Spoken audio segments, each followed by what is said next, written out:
Des records jamais vus depuis 1959. 81 départements touchés par les inondations en même temps. L'hiver 2026 est l'un des pires hivers en termes de pluie, de crues, d'inondations en France, des milliers de personnes évacuées, des milliers de Français évacués. Et ce désastre, si je vous disais que c'est nous qui l'avons fabriqué, avec des décisions qu'on a prises il y a 50, 100, 150 ans. Bienvenue dans ce podcast, on parle permaculture, jardinage, nature, faune, flore sauvage. Et aujourd'hui, on parle des inondations. Je suis pas hydrologue, je suis pas un spécialiste des rivières ni des fleuves. Voilà, quand même, je suis touché par ces événements.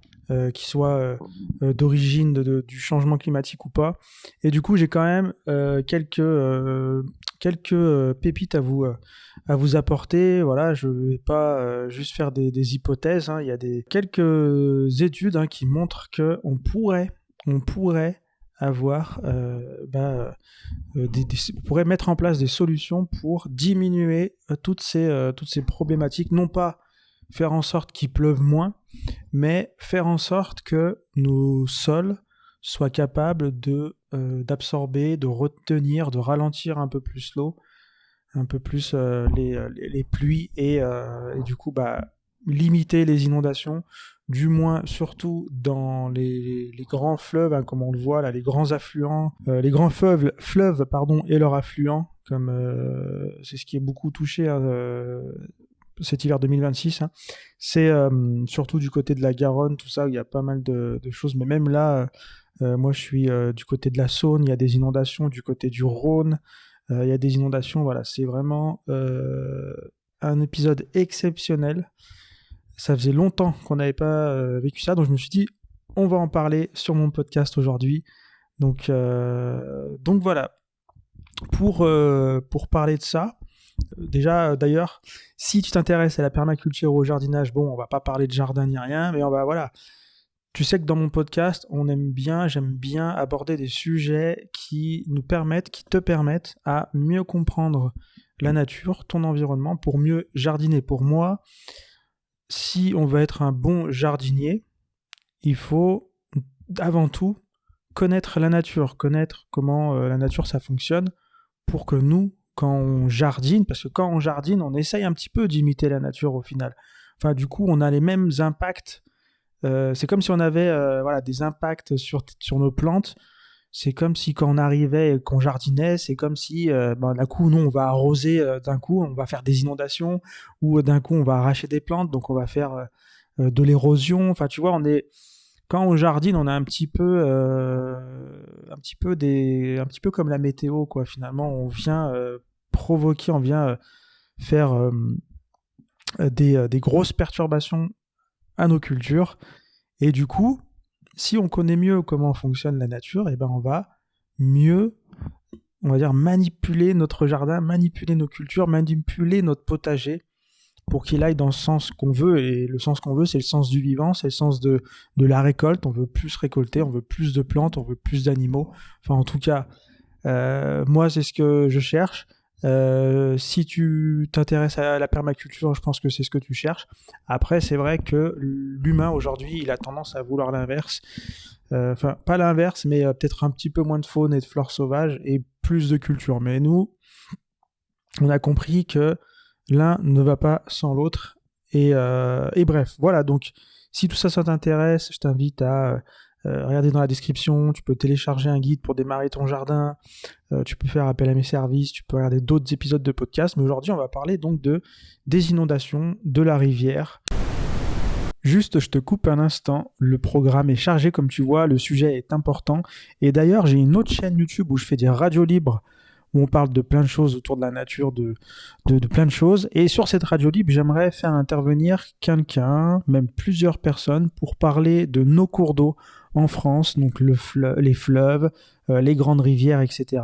Donc si tu connais quelqu'un qui a un souvenir, un vécu, quelque chose à partager au sujet d'un cours d'eau, un ancien agriculteur ou une personne qui a vu des grandes crues ou des grandes sécheresses, voilà, tout ce qui est histoire racontée autour de nos cours d'eau, il y a un lien dans la description. Tu vas sur le potager minimaliste, tu vas dans la rubrique contact, tu me dis voilà, moi je connais quelqu'un, ou moi j'aimerais partager quelque chose sur un des cours d'eau. Tu m'expliques un petit peu. Et ensuite, je t'invite sur la radio libre. Donc voilà, tous les liens sont dans la description. Et si ça t'intéresse, tu peux aller t'abonner à mon autre chaîne qui s'appelle Perma Sauvage. Et tu verras ce que je fais, c'est sympa. Allez, je te laisse, on continue sur l'épisode du jour. Commencer par parler de la rivière d'avant. Donc, la rivière ou même le fleuve, etc. Avant, comment ça se passait ? Tu as peut-être déjà entendu le mot méandre. Alors, méandre, en gros, c'est ce que tu vois aujourd'hui. Là, toutes les rivières, surtout tous les fleuves, là, au bord du Rhône, on voit, tu sais, les pistes cyclables à la Via Rona, toutes les prairies aussi qu'il y a le long de la Saône, par exemple. Là, je vois, il y a plein d'inondations. Et en fait, finalement, c'est le cours d'eau. On va arrêter de parler de rivière, de fleuve. On va dire le cours d'eau, finalement, il déborde, quoi. Il en peut plus, il déborde. Et tout ce qu'il y a autour, tout ce qu'il y a au bord du cours d'eau, concrètement, ça va être inondé.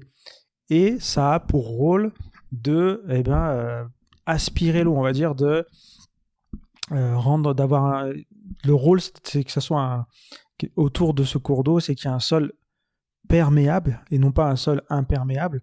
Donc c'est vraiment important d'avoir des sols perméables. Si par exemple le Rhône il débordait à Lyon ou à Paris, la Seine débordait, il y a rien autour de ce cours d'eau, mais il y a rien en fait pour que l'eau elle puisse, tu vois, s'infiltrer tranquillement. Donc finalement, ça pourrait être un épisode assez catastrophique. Je dis pas qu'il faut refaire l'ensemble de Paris, Lyon ou des grandes villes, mais si en amont, on arrive à faire justement des zones tampons où on va laisser l'eau s'infiltrer, on aura déjà quand même gagné deux, trois choses. Mais en gros, avant, les rivières, quand on les avait pas canalisées, elles faisaient des méandres. Tu vois, elles n'allaient pas tout droit comme ça, il y avait des virages. Et quand il y avait beaucoup de pluie, l'eau, elle débordait rapidement. C'était pas comme aujourd'hui où il faut vraiment beaucoup de pluie pour que ça déborde. Avant, la moindre pluie, tout de suite, l'eau, paf, elle commençait à déborder. Elle inondait tout autour et puis elle s'infiltrait. Tu vois, l'eau prenait le temps de s'infiltrer. Alors qu'aujourd'hui, on a fait la stratégie où on va faire en sorte que l'eau, elle aille, elle soit toujours canalisée, et puis s'il pleut beaucoup, c'est pas grave, l'eau elle va s'accélérer, puis elle va vite dégager jusqu'à la mer ou autre, tu vois. Et avant, non, c'était la moindre pluie, tac, ça débordait, et les bords des cours d'eau, ils servaient d'éponges géantes. C'était vraiment, la nature, elle a fait, c'est comme ça, tac, ça déborde, ici on aspire l'eau, et hop, petit à petit, on limite comme ça le débit de l'eau. Et nous aujourd'hui on a arrêté ça, on a fait en sorte de canaliser, et du coup aujourd'hui il n'y a plus de limite, et quand la limite elle pète, on est surpris. En plus c'est souvent dans des niveaux de pluie qui sont extrêmement forts. Donc du coup aujourd'hui il y a pas mal de problématiques. Bref, j'ai pas les chiffres, mais en gros toutes les zones humides qui existaient et qui sont de plus en plus rares aujourd'hui, elles sont capables de stocker des volumes d'eau colossaux. Des fois, tu vois, l'eau, elle déborde d'un cours d'eau, mais elle va aller remplir, tu vois, un étang, elle va aller remplir une zone humide. Tu vois, elle va juste aller, le temps de ce débordement, elle va aller ailleurs, et elle va prendre le temps de s'infiltrer, et ça va permettre au cours d'eau principal qui, lui, encaisse toute l'eau, de réguler son débit, et du coup en aval, c'est-à-dire après, si par exemple tu as une grande ville, il y aura moins, le débit sera moins fort. Bref, la nature avait trouvé des solutions, donc on va pas non plus partir trop dans le catastrophisme, mais voilà, il y a des solutions, et elles se retrouvent toujours dans la nature. Donc pourquoi je disais au début du podcast qu'on a une responsabilité dans ça. C'est parce que dans les années après-guerre, surtout quand on a eu la mécanisation agricole, le grand remembrement, où on a commencé à drainer les prairies pour pouvoir faire plus de culture. Donc après la guerre, on était dans une période où il y avait une forte natalité, où il fallait nourrir la population pour reconstruire le pays, pour se développer. Et du coup, on a utilisé aussi les engins agricoles pour industrialiser l'agriculture. Et à ce moment-là, donc avant il y avait plein de petites parcelles où il y avait beaucoup d'agriculteurs, et il y avait plein de petites parcelles de terrain où chacun faisait son propre terrain. Et avec l'arrivée donc de l'agriculture industrielle, avec les machines, tout ça, on était capable, ou du moins on avait besoin de grands espaces pour pouvoir utiliser les machines. Donc on a appelé ça, c'était l'époque du grand remembrement, là où on a coupé beaucoup de haies, où on a canalisé l'eau. Donc on a fait beaucoup de mal à la biodiversité en coupant les haies qui avaient énormément d'utilité dans l'agriculture d'avant-guerre, énormément d'utilité. C'était pour le fourrage, ça servait pour la biodiversité, ça servait pour stopper le vent, ça servait pour infiltrer l'eau, etc., etc. Et on a donc arraché ces haies pour faire des espaces plus grands, pour faire plus d'agriculture, du moins de l'agriculture industrielle. Et on a aussi canalisé l'eau. C'est-à-dire il y avait des zones humides. On a dit non, ici on veut plus de zones humides. Donc on va faire une tranchée sur 10 km où on va faire passer l'eau comme ça. Et l'eau, elle va pas stagner ici. Nous, on veut cultiver ici. Donc on va faire en sorte que l'eau, elle se casse. Elle aille le plus loin possible, le plus vite. Donc du coup, on a fait ça. Et on a construit aussi des digues, pareil, pour se protéger dans les grandes villes notamment, de plus en plus au 19e, 20e siècle surtout, où là on a endigué les grands fleuves, le Rhône, la Seine, la Saône, etc. Et on a donc construit ces digues pour pouvoir se protéger des inondations. Parce que plus on canalisait les petits cours d'eau dans les campagnes pour faire de l'agriculture, plus on se rendait compte que les fleuves, les grands cours d'eau, où tous les petits cours d'eau allaient se jeter dans un grand cours d'eau, plus on se rendait compte que ces grands cours d'eau, ils avaient du mal à absorber tout ça, et ils débordaient beaucoup plus.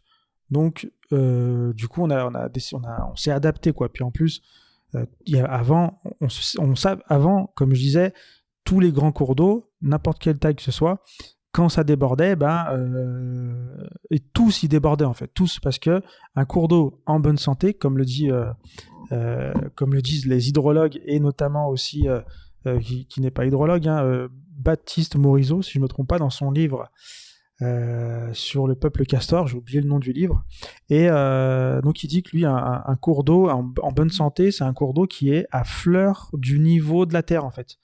Nos cours d'eau, ils sont creusés, et ils sont, tu vois, les cours d'eau qu'on voit la plupart du temps, ils sont endigués, quoi. C'est creusé, et du coup, creusé ou endigué, et du coup, l'eau, elle n'est pas au contact de la terre, quoi. Elle est juste là, elle circule.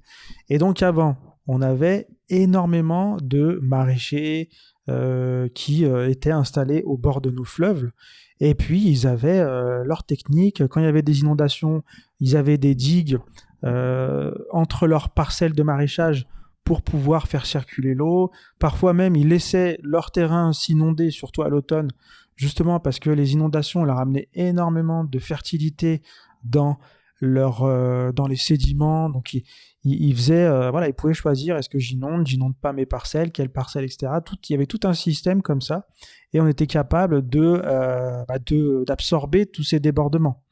Mais plus on a canalisé l'eau dans nos campagnes, plus ces grands fleuves, ça a été compliqué d'absorber tout ça, et plus, de toute façon, il y a eu un espèce de cercle vicieux où on avait de moins en moins besoin des maraîchers, puis eux, ils galéraient de plus en plus parce qu'il y avait de plus en plus d'inondations.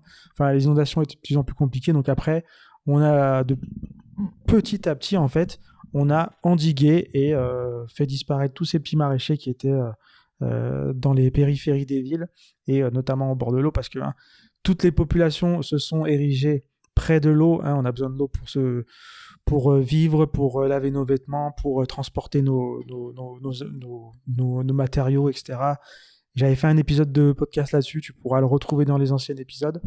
Mais en gros, voilà, on a bétonné, on a imperméabilisé, on a fait disparaître les zones humides, on a canalisé, On a coupé les haies et petit à petit, en fait, on s'est retrouvé avec des grandes dunes, des grandes plaques chauffantes, donc des grands champs d'agriculture avec plus de végétaux, plus rien. Le soleil il tape dessus, il n'y a rien pour absorber la chaleur, voilà, il n'y a plus de végétaux pour faire circuler l'eau aussi dans l'atmosphère, l'humidité, rafraîchir l'atmosphère. Donc déjà, on a fabriqué des grandes plaques chauffantes. En plus de ça, elles sont sèches, donc plus c'est sec, plus ça chauffe, plus ça chauffe, plus c'est sec. Gros cercle vicieux. Donc aujourd'hui, on se retrouve vraiment dans voilà, où on cherche à... Je crois qu'il y a eu 50% des cours d'eau qui ont été artificialisés, donc digues, juste creuser une tranchée, fossé, tout ça. En France, ouais, on a voilà, 50% de nos cours d'eau qui sont artificialisés, et le chiffre il augmente d'année en année. Donc voilà, j'ai 2-3 chiffres à te partager vite fait. J'essaierai de les mettre dans la description si j'y pense, mais en gros, tu as des chiffres là, du BRGM, de l'OFB, de Eau-France, voilà. En gros, ces chiffres, ils montrent qu'avec une même quantité de pluie, une rivière canalisée, elle produit une crue plus haute et plus rapide qu'une rivière naturelle. Donc c'est comme je te disais en fait. Plus il y a d'eau qui arrive dans une rivière qui est dans un cours d'eau ou une rivière qui est canalisée, plus ça déborde en fait. Parce que la rivière, elle n'est pas faite justement pour absorber, elle est faite pour faire circuler l'eau le plus vite possible. Et en fait, plus il y a d'eau, plus le niveau monte. Et quand le niveau il arrive au bord, en fait, après, c'est des inondations de fou. En plus, l'eau, elle transporte de la boue. Enfin bref, je ne vais pas te faire le schéma. Alors qu'une rivière qui est naturelle, eh ben, elle est dessinée par la nature depuis des millénaires pour justement absorber les différentes fluctuations de débit d'eau. Voilà, plus il y a d'eau, plus voilà, il va y avoir des méandres qui vont se former, etc. Des launes, comme par exemple on connaît bien les launes dans le Rhône, la Saône et à d'autres endroits. Et donc voilà. Voilà ce que je voulais dire par rapport aux chiffres. Je te mettrai tout ça, tous les liens, si tu veux, dans la description. Comme ça, tu pourras aller voir. Mais du coup, voilà, je sors pas tout ça de mon chapeau. Et voilà, pour avoir une note un petit peu plus positive, parce que c'est quand même un peu déprimant tout ce que je viens d'expliquer, mais c'était important aussi de comprendre où on en est aujourd'hui pour justement voir aussi qu'il y a des bonnes des solutions qui ont été mises en place, comme par exemple dans le Gard, c'est d'un cours d'eau qui s'appelle le Vistre. Donc il a été réaménagé, il a eu comment dire, on a fait un remandrage, c'est-à-dire qu'on a reméandré le cours d'eau, qu'on a donné au cours d'eau la capacité d'absorber les inondations entre guillemets. Et donc du coup en 2005, la crue qu'il y a eu en 2005, on a eu pas mal de pluie aussi en 2005, ça a causé aucun dégât sur les secteurs où on avait fait des méandres. Donc le fait de reméandrer les lieux, ça permet justement de l'eau de moins s'accumuler dans les cours d'eau et de plus s'accumuler, du moins aller sur les terres.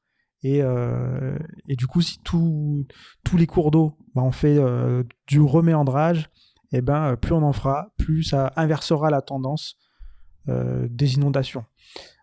Pareil à Charlieu dans la Loire, on a eu un affluent de la Loire qui a été renaturé.